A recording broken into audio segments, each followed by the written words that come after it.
Hey everyone, welcome back to another video. Just quickly before we get into it, I just wanted to take this time to thank everyone who has supported me throughout the last year. It was a big year and it got really busy towards like the end of the year and over this sort of like holiday period. Everyone in Australia who works in this industry knows it gets full on because it's like the festive season mixed in with it being hot. It's summer here, so it just gets really busy. So got past that. I've actually just been on holidays for the last 2 weeks, so I'm feeling like pretty refreshed and all the rest of it. So I'm back now, so this feels like the start of 2025 now. So I just thought it'd be a good opportunity to thank everyone who has watched the videos and supports me. I fully appreciate it. This year I'm going to be making videos the same, but I'm also going to try and make videos and show you a bit more of behind the scenes. So my business is growing and it's getting to the point where I need to make some changes to try and keep up. So I want to try and document the journey. In the past I've employed people and stuff. I don't know how I'm going to go about it, but I have a bit of a plan in my head of what I want to do, and I'll keep you updated. And I'm going to make some. The videos are going to be the same, but I just want to try and show you a bit behind the scenes of how I'm going to approach growing a small business. So, but firstly, I just want to thank the people that support me and make this possible. So, I really appreciate it. If you have any ideas of stuff that you would like to see, please comment below. And I'm going to pick a random comment and I'm going to send somebody a brand new pair of Nipex insulated electrical pliers. I'll announce the winner at the start of the next video. And yeah, so thanks again. Let's get into this one. Appreciate it. Let's go. Alright, so I'm back to attack this fan motor job. Going to cover up stuff, set up the drop sheets. Keeping this door closed just so no dust gets out into the hallway. It's a hot one today, so got this little tiny window open. Anyway, so the plan is to cut a rectangle here, and I will have to go onto the other side of the room, and there's on the other side of this wall there's a little bulkhead that I'll have to cut out as well. So yeah, just make it as neat as I possibly can and just do what we got to do. The main job today is getting this repaired, and then the builder and the owner can sort of discuss potentially maybe like working out some access for the future. But I'm gonna go through what I think caused this and the changes I'm going to make later on in the video. Just quickly before we get into it, you may have realised that there's a ring on my finger. That's new. I actually got married on the weekend, so should be on a honeymoon, but that's going to happen later. So for now, let's just continue living the dream. Let's go.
cut out a square so it's nice and easy for the builder to patch. And fan coil's just there.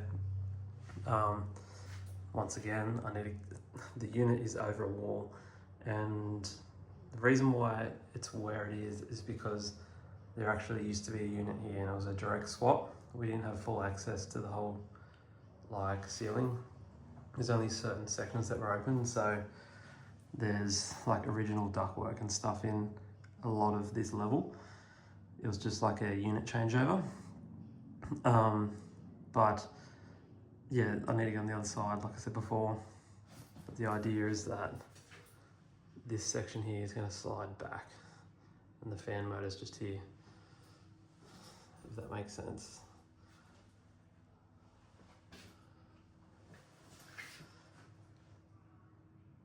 But I had a drop sheet, went and took the drop sheet out and got rid of all the dust and whatever. And now I'm going to go put the drop sheets on the other side.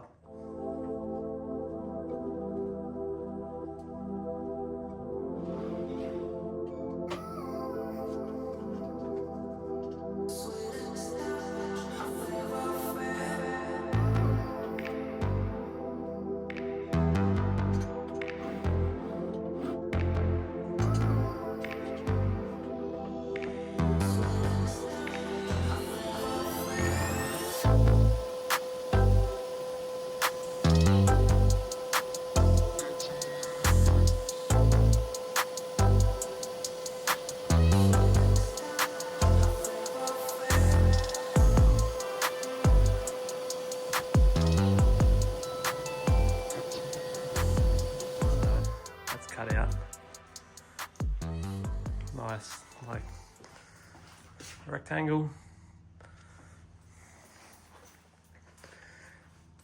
And like I'm no expert, but like I just try to make it the easiest I can for the person who's patching it to come and do it. So like nice square cuts, as opposed to just like cutting some rough rectangle. Doesn't take much longer and it helps them out. But yeah, anyway, so I'm gonna like lean over, unscrew the two like bolts on the side, and then go around the other side, try to pull that whole return air plenum off. Hopefully this comes out easy, hopefully.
get that out.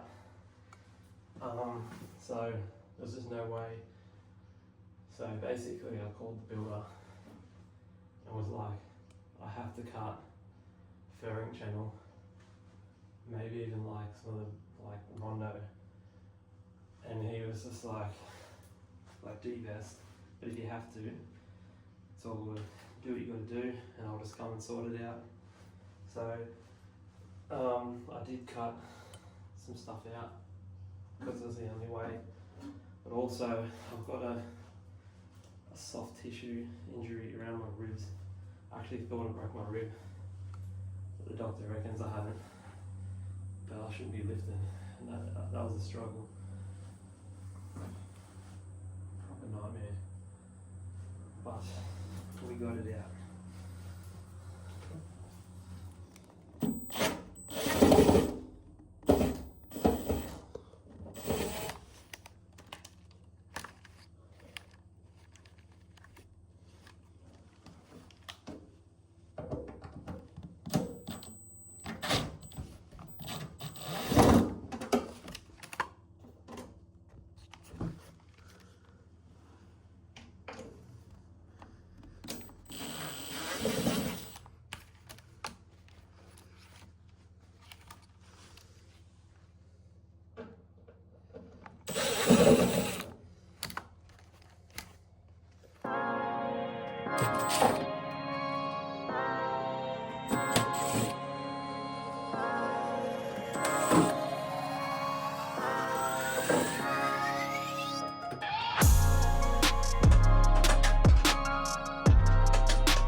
Go actually and wash these. They're filthy.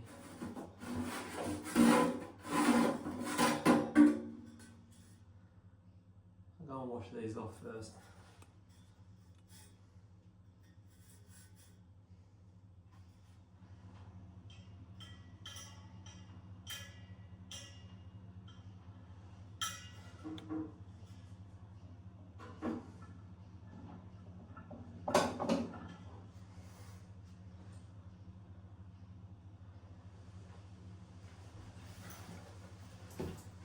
So, I personally don't think that this fan motor just failed for no reason. The way this is set up is that you can close each zone individually, and it was discussed and educated that you can't just close all zones. So when I put this back in via the touchpad, I'm going to make some constant zones. So, I don't normally have a problem with Daikin, but when I do, I'll be honest about it. I like this video and this job, but I genuinely don't even think it was Daikin's fault. I think that this fan got a hard time via the the user, the customer. I'm still covering it all under warranty, but that's just my opinion. Can't close every zone off except one and keep it on high fan speed. That's crazy. And I've got to take some responsibility here as the installer, for sure. Sometimes I think, like when you discuss how to use an air conditioner and you train how to use an air conditioner to the customer, that's enough. But it's not, because there's other people going to be using it and stuff, and that's something that I've learned. So I'll put my hand up. I'm always learning. But yeah, my opinion is this fan got a hard time.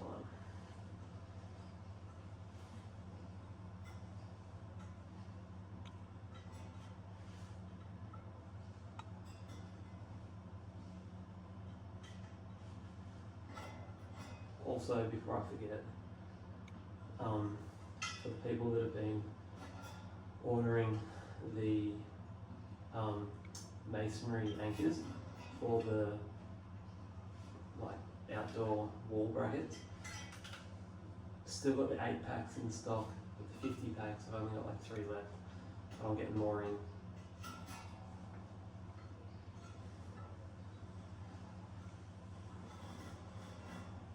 And there's going to be more items added to the store as we go.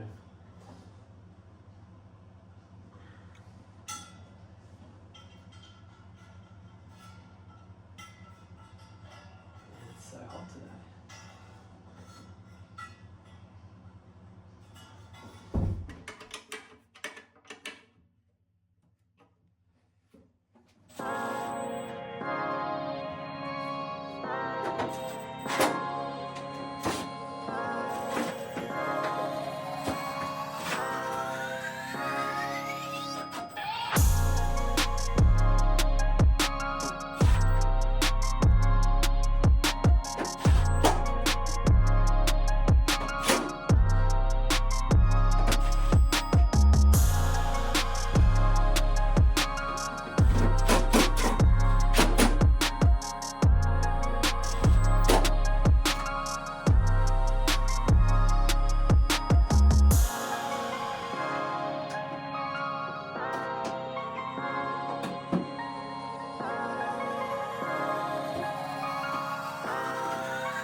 It's so heavy.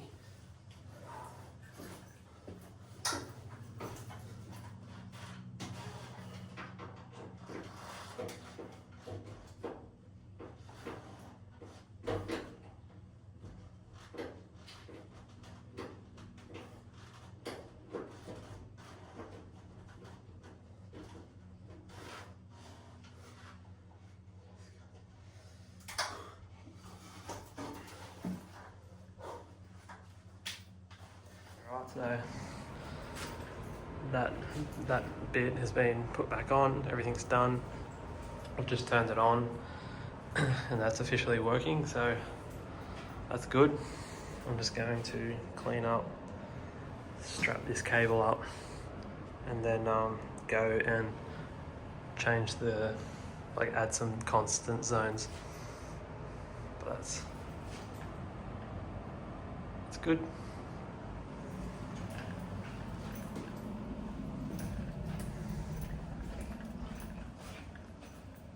So I've just turned that on. Just got the thing there. I'll just leave it for a bit and let it do its thing.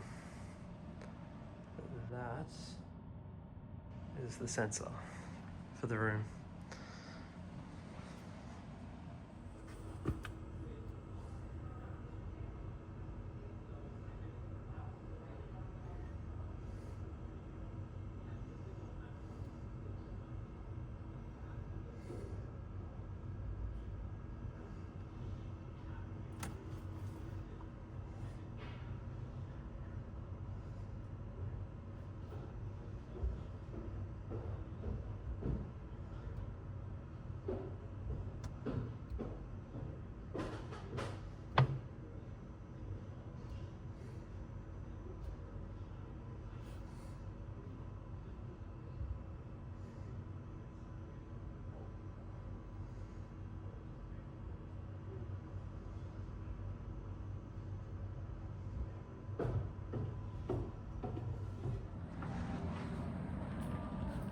Alright, so that's at like 13 degrees. So that's the outdoor unit's officially turned on.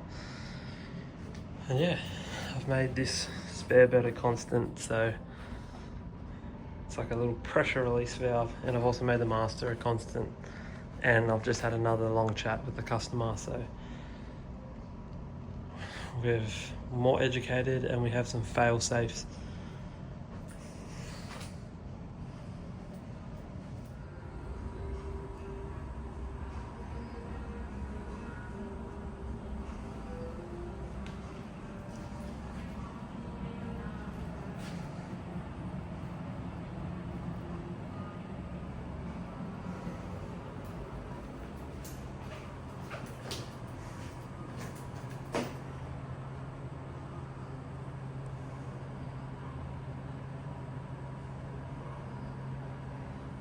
So without me saying anything, the customer said that he's going to make a hatch there, and he reckons he's going to make another hatch here. I don't know how, like he's just going to speak to the builder, but like he just doesn't want to cut the ceiling out again, obviously. But we'll see what the builder says about that, because I've obviously cut some furring channel out and whatever, so. But anyway, that's done. You live and learn, and yeah, I'm always learning, that's for sure. Alright, that's all done. Leaving this job now. So that is a Daikin warranty one, so they will, so what happens now is, as like a small business, I invoice Daikin, and Daikin pay me for my time, and then they refund me on the part. So the customer doesn't pay anything, and I get paid for that. Still, like, I don't want to like have to go back to jobs. I don't like callbacks. It's not something that I want to happen ever, and yeah, so constantly going to try and improve and I just think, like, to wrap this video up, I just want to really make a point of, like, I'm not an expert, I'm learning every day. The reason why I give people, like, rooms that they can isolate themselves is because that's what I want in my own house, and that's what I've been doing for like a decade. I don't like when you're not in a room and you have to waste air in that room. So for me, just an example, at night times, I'll turn the living and kitchen sort of like area off and just have the bedroom and my wardrobe and on. So sorry, something's crawling on my arm. And then it's a small 7 kilowatt Daikin ducted, so much less airflow. But when I do that, I put it on low fan speed, so there's no strain on the unit whatsoever, and there's still enough air getting across that coil for it to work on heating, on cooling, whatever. So, like, I like to be able to do that sort of stuff, but what I've learned is you can tell someone, you know, how to use the system, but like, I went back to this job and they literally had one room on high fan speed. I don't care what brand of air conditioner you have, like, that's putting too much strain on the unit. So that the customer has done that, but it's very much my fault, because I didn't put fail safes, I didn't put like dump zones in, and it's just because if I was living there, I wouldn't need dump zones. I don't want dump zones. I want to be able to control all the airflow how I want, and I thought the customer would want the same thing, but you need to put dump zones because you just can't trust people, basically. And it's not their fault. I'm not having a go at anyone. It's not their fault at all. But some people just don't fully understand it, just like I don't fully understand other things. It's just that I do air conditioning. But I've learnt something today. I'm going to move on, and tomorrow is another day, and yeah, just try and improve. So thanks for watching, and I will see you on the next one. Cheers.